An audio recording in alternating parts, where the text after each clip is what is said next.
The planned topic for today was the new music business in New York City since COVID. But New Year's passed and something happened. I'm not usually someone taking on a 1 year challenge.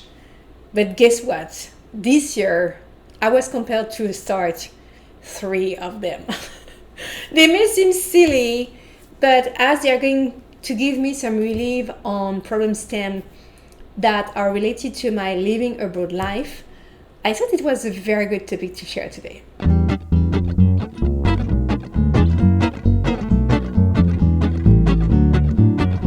Hi everyone, my name is Margot and I'm French. If you like cross-cultural experiences and living abroad stories, this channel is for you.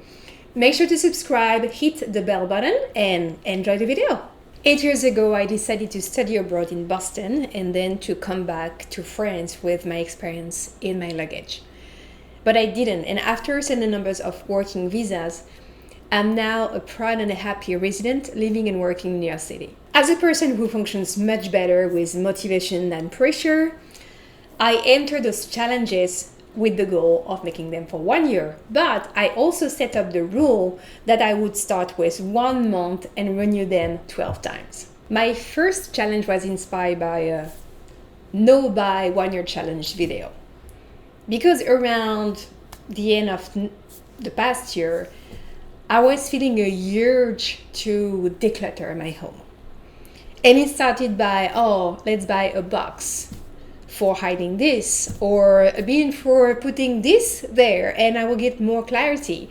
And without noticing it, I was just like buying small stuff, and it was such a lazy way to declutter. It was just hiding the problem instead of solving it. And it started this way, that I realized the more I was buying, the more I was creating needs of more objects. It was crazy, it was silly. Then I watched this famous video about buy nothing for 1 year, and suddenly I clicked. I was just feeling a compulsive act. So going further in the video, I also was aware that it was doable if I was adapting to my own rules. And to make priorities on, I'm not going to buy this and this, but I can still buy this and this.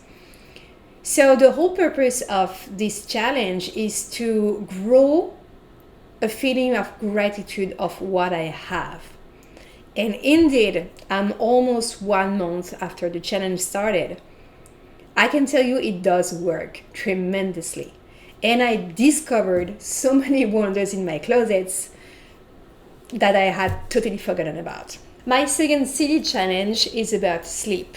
And it happened that during the holiday, I stumbled onto a video of a French sleep specialist. Sleep and feeling rested is always a huge topic in New York City. I always already made a video about it. And it happens that I'm very sensitive. I'm noise sensitive. I'm sensitive to the noise pollution. And guess what? Tough luck. Till very recent time, all my roommates were the opposite because they were struggling with silence. Long story short, the purpose of the video was to show that the most important thing to create a healthy sleep cycle is to get up exactly at the same time every morning. You can definitely wake up a little bit later on the weekend, maybe from 1 hour later, not to break the cycle, but it's really a question of habits. I was always thinking that the most important was to go to sleep early and regularly at the same time at night, but I really discovered that it's the opposite. It's really the moment you are getting them in the moment. And same thing, I'm almost 1 month after starting the challenge. It's unbelievable. I cannot believe the solution was so simple, so accessible. It was just right in front of my nose.